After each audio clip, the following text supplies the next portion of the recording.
இந்த வீடியோவில் நம்ம என்ன பார்க்க போகிறோம்னா, ஒரு நம்பருக்கு எப்படி ரெசிப்ராக்கல் இருக்கிறது தான் இந்த வீடியோவில் நம்ம பார்க்க போகிறோம்.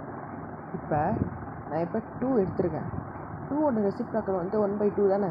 அப்போ 1/2 வந்து நம்ம அந்த டெசிமல் எடுத்துக்கிட்டோன்னா 0.5 தானே வரணும். அதனால நம்ம என்ன பண்ண போகிறோம்னா, டிவைட் அழுத்திட்டு ஈக்குவல் எழுத போகிறோம். 0.5 வந்துடுச்சா? இதுதான் அந்த ட்ரிக்கே. இப்போ எடுத்துக்காட்டுக்கு நான் இப்போ 8 எடுத்துக்கிறேன்.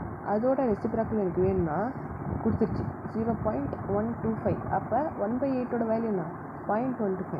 இதே மாதிரி நீங்கள் ஒரு பெரிய நம்பராக இருந்தாலும் நீங்கள் அதுக்கு ரெசிப்ராக்கல் எடுக்கிறப்ப ஈஸியாக அது எடுத்துடலாம். தேங்க்யூ ஃபார் வாட்சிங். இப்போ ரீகேப்புக்காக நீங்கள் எப்போ இது பண்ணாலும் ஏதாச்சும் ஒரு நம்பர் செலக்ட் பண்ணிக்கோங்க. செலக்ட் பண்ணிவிட்டு இந்த டிவிஷன் பட்டன் அழுத்துங்க. கடைசியாக இந்த ஈக்குவல் பட்டன் அழுத்திட்டா உங்களுக்கு அதோட ரெசிப்ராக்கல் கிடச்சிடும். Thank you, by.